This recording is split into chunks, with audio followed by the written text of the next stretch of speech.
تمام حمد اس خالق ازل کے لیے، سکون جھیل کو جو دیتا ہے کنول کے لیے۔ میں اسی کے نام سے کرتا ہوں ابتدائے سخن، کہ جس کے نام فرشتوں نے بھی سنبھل کے لیے۔ میرا رسول ہمیشہ کمال کرتا ہے، وہ جو بھی فیصلہ کرے بے مثال کرتا ہے۔ میرے رسول کو شمس و قمر سے مت پہچان، کہ ایسے کام تو اس کا بلال کرتا ہے۔ اللہ اور اس کے رسول کے نام کے بعد کام کا آغاز کریں گے۔ عزیز طلباء، میں آصف رائے۔ آج ہمارے پاس جماعت ہفتم میں سے گرامر کا کچھ کام ہے جو ہمیں اس لیکچر میں کرنا ہے۔ آئیے بورڈ کی جانب بڑھتے ہیں اور دیکھتے ہیں کہ کون کون سے عنوانات ہمارے پاس گرامر میں موجود ہیں۔ جی پیارے بچوں، ابھی ہمارے پاس جو گرامر میں سے پہلا عنوان ہے وہ ہے مکالمہ نویسی۔ ہمیں دیکھنا ہے کہ مکالمہ کیسے لکھا جائے، کتنا لکھا جائے، کیوں کر لکھا جائے، اس کے اصول کیا ہیں، کون سی باتیں ہیں جن کو لکھنا چاہیے، کون سی باتیں ہیں جن سے پرہیز کیا جائے وہ نہ لکھا جائے۔ تو آئیے دیکھتے ہیں پہلے اصول کو۔ عام اور سادہ زبان کا استعمال کرنا۔ آپ جو مکالمے میں زبان کا استعمال کریں گے وہ بالکل سادہ ہونی چاہیے، بالکل عام فہم ہونی چاہیے، ہر شخص اس کو آسانی سے سمجھ سکے، اس کو ذہن میں بٹھا سکے اور آپ کی بات کی تہ تک جا سکے۔ دوسرا، مختصر، جامعہ اور موضوع کے مطابق لکھنا۔ جو عنوان آپ کو دیا گیا ہے، جو موضوع آپ کو دیا گیا ہے کہ اس کے اوپر مکالمہ لکھیں۔ جیسے کہ آپ لکھتے ہیں فضول خرچی پر، ایک مکالمہ ہے جو دو دوست کر رہے ہیں اور فضول خرچی پہ بات کر رہے ہیں، تو آپ فضول خرچی کے عنوان سے ہٹ کے کسی اور موضوع پہ نہیں جا سکتے، آپ اس موضوع کے گرد ہی گھومیں گے۔ آپ کا جو دائرہ ہے وہ اس موضوع کے گرد رہنا چاہیے۔ اس موضوع سے ہٹیں گے آپ تو آپ کے مکالمے کا جو مقصد ہے وہ ختم ہونا شروع ہو جائے گا۔ اس کے بعد مکالمہ کا موضوع مکمل کرنا۔ آپ کو جو موضوع ملا ہے، جو عنوان آپ کو تجویز کیا گیا ہے، آپ اس عنوان سے ہٹ نہیں سکتے، آپ اس کے ساتھ ساتھ چلیں گے۔ آپ کو جہاں سے بھی مواد ملتا ہے، بہت سی باتیں اس کے متعلق کہیں حدیث سے ملتی ہیں، قول سے ملتی ہیں، یا قرآن کی آیت سے ملتی ہیں، یا عام روایتی انداز جو زندگی کا ہے وہاں سے ملتی ہیں، تو آپ اس کو اٹھائیے، اس کو سادہ الفاظ میں کیجئے اور آپ اپنے مکالمے میں اسے تحریر کر دیجئے۔ جی پیارے بچوں، آئیے مزید اس کے اصولوں کو پڑھتے ہیں۔ جی دیکھیے گا، زبان کا شگفتہ اور دلچسپ ہونا۔ ایک بات کا ضروری خیال رکھا جائے کہ جب آپ گفتگو کر رہے ہوں تو وہ گفتگو کے درمیان استعمال کی ہوئی زبان بڑی سادہ ہونی چاہیے اور دلچسپ ہونی چاہیے۔ جو قاری ہے، جو پڑھنے والا ہے، وہ آپ کی بات سن کے آپ کے مکالمے کی طرف کھنچا چلا جائے، اس کو لگے کہ باتوں کا جو جال بچھا ہوا ہے، جو باتوں کی خوبصورتی اور حسن ہے وہ بہت زیادہ ہے، وہ آپ کی باتوں کے جال میں خود ہی آتا چلا جائے۔ اس طرح سے اپنے الفاظ کا چناؤ کیجئے۔ اس کے بعد مخاطب شخص کا لحاظ رکھنا۔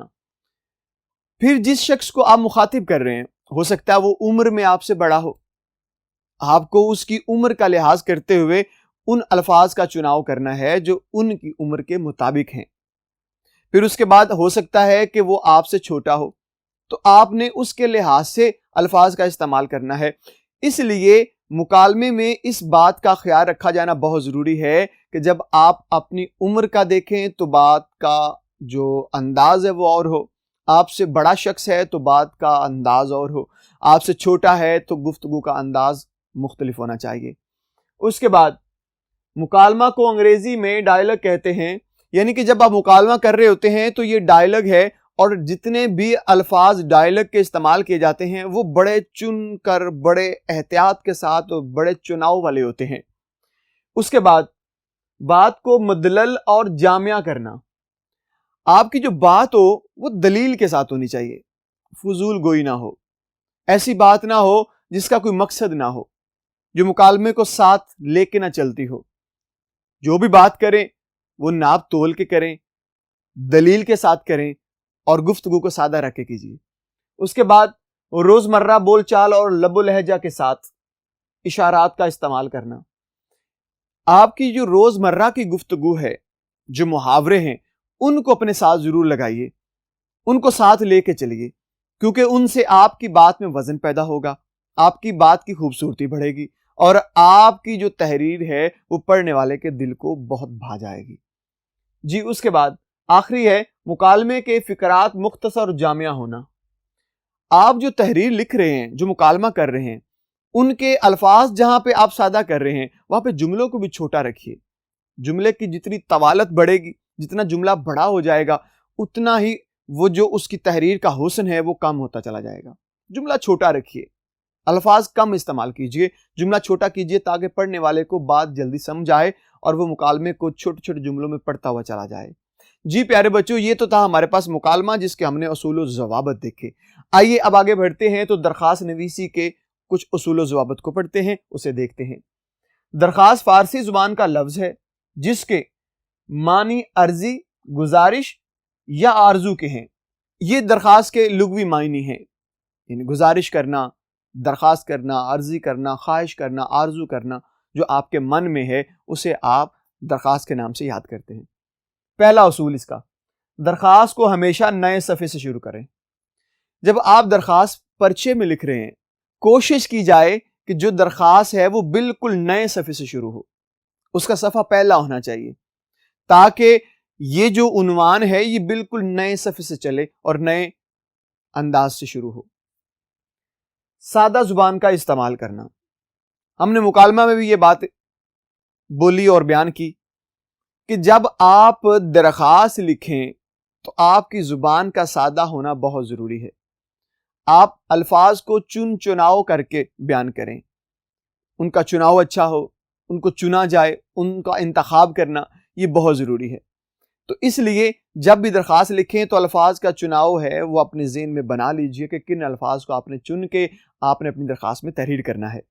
اس کے بعد الفاظ کا چناؤ مناسب اور خوبصورت ہونا، یہ بڑا ہنر ہے کہ جب آپ درخواست لکھ رہے ہوں یا کوئی بھی موضوع لکھ رہے ہوں، آپ نے جو الفاظ چنے ہیں وہ بڑے ہٹ کر ہیں اور بڑے سادہ اور خوبصورت ہیں۔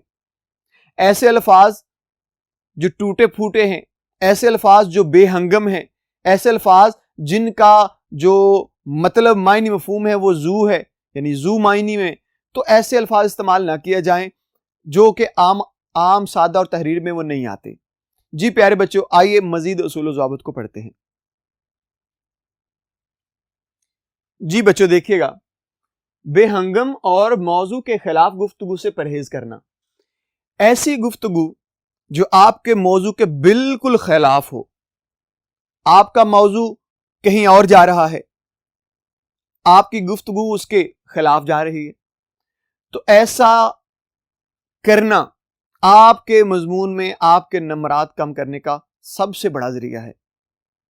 آپ نے جتنا بھی خوبصورت لکھا ہوا ہے، لیکن اگر آپ موضوع سے ہٹ کے چل رہے ہیں تو اس کا مطلب یہ ہے کہ آپ اس پیپر کو چیک کرنے والا شخص جو ہے اس کو اجازت دے رہے ہیں، موقع دے رہے ہیں کہ وہ آپ کے نمبرات کو کاٹے۔ لہٰذا اگر آپ چاہتے ہیں کہ آپ کے نمبرات پرچہ میں پورے ہوں تو آپ کو کیا کرنا ہے؟ آپ کو موضوع سے ہٹنا نہیں ہے۔ اس کے بعد عہدے کے لحاظ سے دوسرے شخص کو مخاطب کرنا، جس عہدے کا وہ شخص ہے، آپ پرنسپل کے نام لکھ رہے ہیں، آپ کسی ڈپٹی کمشنر کے نام لکھ رہے ہیں، آپ ایس ایچ او کو درخواست لکھ رہے ہیں، آپ کسی چھوٹے سے محکمے کے بندے کو درخواست لکھ رہے ہیں، تو ان چیزوں کا خیال رکھا جائے۔ جس عہدے کے بندے کو مخاطب کیا جائے اس کے عہدے کا لحاظ رکھا جائے، اس کے عہدے کا خیال رکھا جائے اور اس کے مطابق گفتگو کو آگے بڑھایا جائے۔ اس کے بعد بات کو مدلل اور جامع رکھنا، جس بات کو آپ بیان کر رہے ہیں، جس موضوع کو آپ بیان کر رہے ہیں، جیسے کہ آپ درخواست لکھ رہے تھے فیس معافی کی پرنسپل کے نام، تو آپ نے اپنی بات کو بڑا واضح رکھنا ہے، اپنے موضوع کو بڑا واضح رکھ کے بیان کرنا ہے، اور جس وجہ سے آپ فیس معاف کرانا چاہ رہے ہیں وہ موضوع آپ کا تگڑا ہونا چاہیے، وہ موضوع آپ کا بہترین ہونا چاہیے اور اس کے مطابق گفتگو ہونی چاہیے۔ اس کے بعد جملوں کا مختصر اور جامع رکھنا، آپ کے جو جملے ہیں وہ مختصر ہوں، چھوٹے چھوٹے جملے ہوں اور ان کے الفاظ سادہ ہوں اور بڑے ہی سادہ انداز میں وہ تحریر کیے ہوئے ہوں۔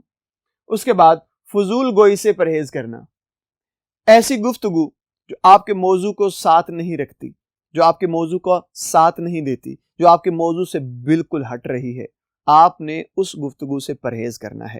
جس عنوان کے تحت درخواست شروع ہوئی ہے اس عنوان کو اپنے ساتھ ساتھ رکھیے اور اس کے مطابق گفتگو کیجیے. کہیں ایسا نہ ہو کہ آپ موضوع سے ہٹیں اور آپ کی درخواست کے نمرات کاٹ لیے جائیں.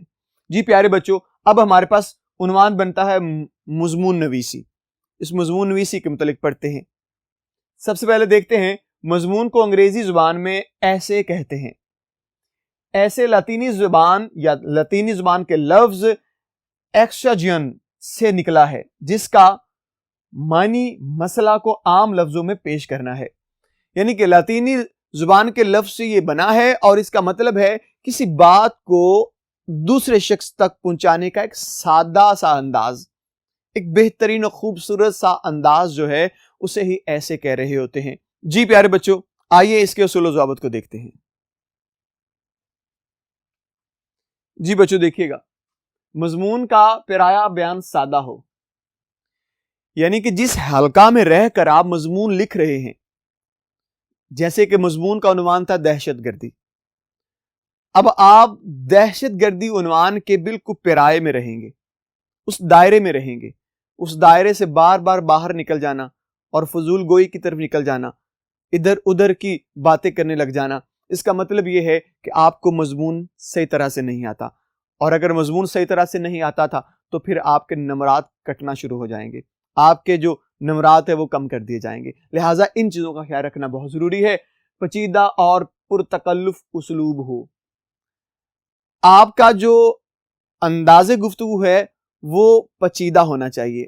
پیچیدہ سے مراد یہ ہے کہ وہ آپ کا جو عنوان ہے اس کے گرد گرد رہے، بالکل اس کے متعلق رہے. اور پرتکلف مراد ایسی گفتگو کرنا جو سننے والا یا پڑھنے والا خیال کرے کہ مجھے مخاطب کر کے لکھا جا رہا ہے، اس کو احساس ہو کہ مجھے مخاطب کر کے گفتگو کی جا رہی ہے. اس کے بعد گفتگو میں دلچسپی کا عنصر ہونا. آپ جب بھی گفتگو کریں گے تو اس کے اندر ایسی گفتگو کا آپ انداز اختیار کریں گے کہ جیسے جیسے قاری پڑھتا جائے اس کی دلچسپی اور بڑھتی جائے، وہ تجسس میں پڑ جائے کہ آگے کون سی بات ہونے والی ہے، اس کے بعد کیا واقعہ پیش آنے والا ہے، اس کے بعد کون سی بات ہوگی. تو وہ ایک تجسس میں پڑ جائے گا. تو پھر آپ کی تحریر کو پڑھتا ہوا بے چینی سے آگے بڑھتا جائے گا کہ نہ جانے آگے کون سا موڑ آنے والا ہے. جی اس کے بعد بات کو قاری تک پہنچانا.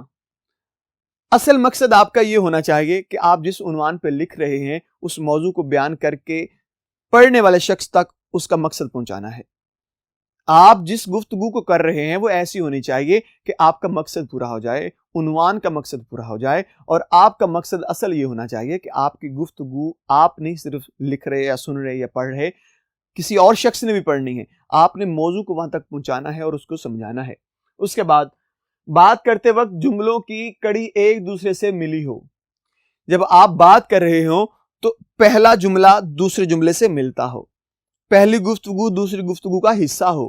ایسا نہ ہو کہ آپ دو جملے لکھیں کسی اصول و ضوابط کی بات کر کے اور فوراً ہی آپ اس کے خلاف چلے جائیں، تو یہ غلط ہو جائے گا. آپ ایک خاص انداز سے چلیں، ایک ایک جملے کو دوسرے جملے سے جوڑتے ہوئے چلے جائیں. ایسے گفتگو کا انداز خوبصورت ہو جاتا ہے اور آپ کا موضوع اور اس کی خوبصورتی کا عنصر بڑھ جاتا ہے. اس کے بعد بات کو موضوع سے ہٹ کر بیان کرنا غیر مناسب ہے. جب آپ موضوع سے ہٹ جائیں گے تو آپ کا مقصد ختم ہو جائے گا، آپ کی بات کا مقصد جاتا رہے گا. جب تک آپ چاہتے ہیں کہ آپ کی بات کا مقصد با مقصد رہے تو پھر آپ کو موضوع کے ساتھ جڑے رہنا ہے. آخری نقطہ ہے ہر پیراگراف فکری اعتبار سے دوسرے پیراگراف سے جڑا ہو. یعنی کہ ہر پیراگراف، جیسے آپ الفاظ کا چناؤ کر کے ایک جملے کو دوسرے جملے کی کڑی سے جوڑتے ہیں، پھر دوسرے کو تیسرے، تیسرے کو چوتھے سے، اسی طرح سے آپ کے پیراگراف بھی اسی کڑی سے ہوں. جس پہلے پیراگراف کو آپ نے لکھا ہے اسی گفتگو کو اگلے پیراگراف میں لے آئے گی، پھر دوسرے کو تیسرے پیراگراف اور تیسرے سے چوتھے میں چلے جائیے اور پورا مضمون ہو جائے گا. جب تک آپ کڑی سے کڑی جوڑتے جائیں گے، جیسے تسبیح کے دانے آپس میں جڑے ہوتے ہیں، جب تک ایسے آپ ان کو جوڑتے ہوئے چلے جائیں گے آپ کے مضمون کا مقصد زندہ رہے گا. جب آپ ان کو بے ہنگم کر دیں گے، آگے پیچھے کر دیں گے، تو وہ سارے کے سارے دانے تسبیح کے بکھر جائیں گے. جی پیارے بچوں، آئیے مزید گرامر کے کچھ چیزیں ہمارے پاس موجود ہیں انہیں بھی کرتے ہیں. جی پیارے بچوں، ابھی ہمارے پاس جو اگلا عنوان ہے وہ ہے ہم کافیہ الفاظ، ایسے الفاظ جو ایک ہی آواز کے ہوتے ہیں۔ آئیے ان کی تعریف دیکھتے ہیں۔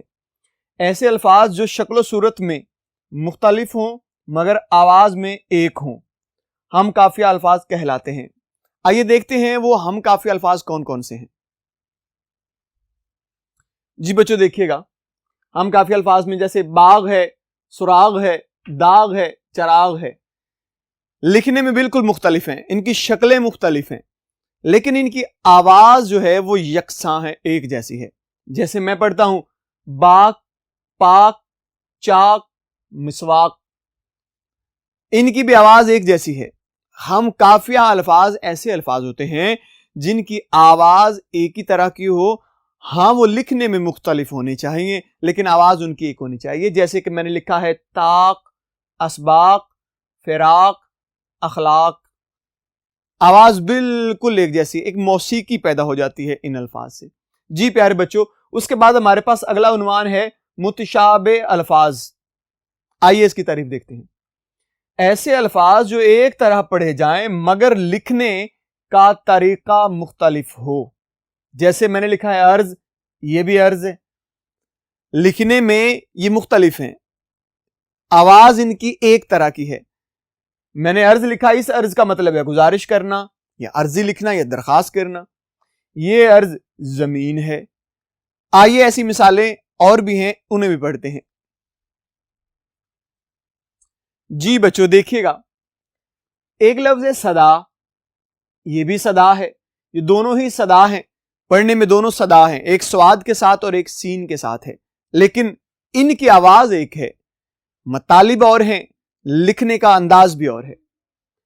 صدا اوپر والا اس کا مطلب ہوتا ہے ہمیشہ، یہ صدا آواز دینا یا پکارنا ہے۔ یہ میلہ ہے، یہ بھی میلہ ہے، اس کا مطلب ہے گندا اور اس کا مطلب ہے تہوار، جو سال کے بعد کوئی بھی آتا ہے، کوئی بھی آپ کے محلے کا کوئی میلہ لگتا ہے، کوئی اور تہوار ہے اس طرح کا، تو اسے ہم میلہ کہیں گے، اسی سے میلہ گندا بھی ہے۔ تو مطلب یہ ہوا کہ متشابہ الفاظ وہ ہوتے ہیں جن کی آواز ایک ہی طرح کی ہوتی ہے، معنی مختلف ہوتے ہیں اور ان کی شکلیں مختلف ہوتی ہیں۔ جی پیارے بچوں، اس کے بعد ہمارے پاس گرامر کے اصول میں سے ہے مرکب توصیفی۔ آئیے اس کی تعریف دیکھتے ہیں۔ وہ مرکب ہے جس میں اسم کے ساتھ اس کی صفت بھی شامل ہو، اس طرح صفت اور موصوف کے مجموعے کو مرکب توصیفی کہتے ہیں۔ یعنی دو چیزیں ہیں، ایک موصوف ہے، ایک صفت ہے۔ ایک خیال اپنے ذہن میں اچھی طرح سے بٹھا لیجئے، جس بندے کی تعریف کی جائے، جس چیز کی تعریف کی جائے، وہ شخص موصوف کہلاتا ہے، اور اس کی جو تعریف کی جائے گی وہ صفت ہوگی۔ یعنی صفت جس کی بیان ہو رہی ہے وہ موصوف ہے، اور جو صفت اس کی بیان ہو رہی ہے اسے صفت کہتے ہیں، اچھائی کہتے ہیں، خوبی کہتے ہیں۔ آئیے اس کی مثالیں دیکھتے ہیں۔ جیسے میں نے لکھا ہے شریف آدمی، میں نے لکھا ہے ٹھنڈا پانی۔ اگر میں یہاں پہ بات کروں شریف کی تو یہ میرے پاس صفت ہے۔ کس کی صفت بیان ہوئی؟ شریف کون ہے؟ آدمی۔ یہ ہے موصوف۔ میں بات کرتا ہوں ٹھنڈا پانی، تو بات کس کی ہو رہی ہے؟ پانی کی۔ یہ ہے موصوف۔ کیا بات ہوئی ہے؟ اس کے ٹھنڈے ہونے کی۔ یہ ہے صفت۔ یعنی کہ دو چیزیں ہیں، ایک موصوف ہے اور ایک صفت ہے، جب یہ دونوں مل جائیں گے تو مرکب توصیف بن جائے گا۔ توصیف کہتے ہیں کسی کی تعریف کرنا، مرکب کہتے ہیں جب دو چار چیزیں اکٹھی ہو جائیں۔ تو یہاں پہ دو چیزیں اکٹھی ہیں، ایک تعریف ہے اور جس کی تعریف کی جا رہی ہے وہ بھی ہے، یعنی دونوں اکٹھے ہو گئے تو یہ مرکب توصیفی بن گئے۔ جی پیارے بچوں، آئیے مزید آگے بڑھتے ہیں اور ہمیں دیکھنا ہے تفہیم عبارت کیا ہوتی ہے۔ جی پیارے بچوں، آئیے ہم تھوڑی سی بات کرتے ہیں تفہیم عبارت پر۔ بڑا سادہ سا یہ سوال ہے اور سادہ سا اس کا جواب ہے۔ آپ کے سامنے ایک اقتباس آتا ہے، ایک پیراگراف آتا ہے 5-7 سطروں کا، یعنی لائنز کا۔ آپ نے کیا کرنا ہوتا ہے؟ آپ نے اس پورے پیراگراف کو پڑھنا ہوتا ہے۔ جب آپ باغور مطالعہ کرتے ہیں اس پورے اقتباس کا, پیراگراف کا, تو آپ کے ذہن میں ایک بات آتی ہے کہ یہ پورے کا پورا جو پیراگراف ہے یہ کس نقطے پہ لکھا گیا ہے. کیا اس میں دہشت گردی کی بات کی گئی ہے؟ کیا یہ سارا پیراگراف بددیانتی پہ بات کرتا ہے؟ کیا یہ پورا پیراگراف اخلاق پہ بات کرتا ہے یا کسی اور عنوان پہ بات کرتا ہے؟ جب آپ کے ذہن میں ایک خیال بن جائے گا, ایک نقطہ آ جائے گا کہ یہ پوری کی پوری 7-8 سطریں جو ہیں یہ ایک ہی بات پہ بات کر رہی ہیں, تو آپ اس کو نکال کے ایک جگہ پہ اس کا نقطہ بنا لیں گے. آپ انگریزی میں اسے کہتے ہیں ہیڈ لائن. ایک نقطہ بنا لیتے ہیں, نکات بنا لیتے ہیں, 2 بنا لیں, 3 بنا لیں, آپ اس کو نکال کے ایک طرف رکھ لیتے ہیں, آپ کو پتہ چل جاتا ہے پورے پیراگراف کا مطلب کیا ہے. اب اس نے نیچے 5 سوالات دیے ہوتے ہیں. اسی پیراگراف سے ہمیں کیا کرنا ہوتا ہے, ان سوالوں کے جواب کو ڈھونڈنا ہوتا ہے. اب جب آپ پورا پیراگراف پڑھ لیں گے, نیچے دیے گئے سوالوں کو پڑھیں گے, پہلا سوال پکڑیں گے, آپ فوراً دیکھیں گے کہ اس کا جواب آپ کو کہاں پہ نظر آ رہا ہے. آپ جائیے اس پیراگراف میں, اس جواب کو اٹھائیے اور نیچے جا کے سوال کے جگہ پہ 7 جواب میں لگا دیجیے. اسی طرح سے آپ نے 5 سوال جو ہیں ان کے جواب اس پورے پیراگراف میں ڈھونڈنے ہوں گے. لیکن شرط یہ ہے کہ آپ نے پورے پیراگراف کو کم از کم 3 دفعہ پڑھنا ہے, تاکہ آپ جیسے جیسے سوال پڑھتے جائیں اس کا جواب فوراً ہی آپ کو پتہ چل جائے کہ ہاں یہ پیراگراف پہ فلاں جگہ پہ میں نے اس کا جواب دیکھا ہوا ہے. آپ فوراً جائیں گے وہاں پہ, اس کا جواب وہاں سے نکالیں گے اور اس سوال کے ساتھ جا کے اپنے الفاظ میں سادہ سا لکھ دیں گے. پیارے بچوں, یہ تھا ہمارے پاس تفہیم عبارت. ہم نے بڑی اچھی طرح سے آج کا یہ لیکچر پڑھا ہے. اس میں ہم نے 4-5 چیزیں بڑی اچھی طرح سے کر لی ہیں. امید کرتا ہوں آپ کو یہ ساری کی ساری چیزیں اچھی طرح سے ازبر ہوئی ہوں گی. انشاءاللہ اگلے لیکچر میں آپ سے پھر ملاقات ہوگی. تب تک کے لیے مجھے اجازت دیجیے گا. اللہ حافظ.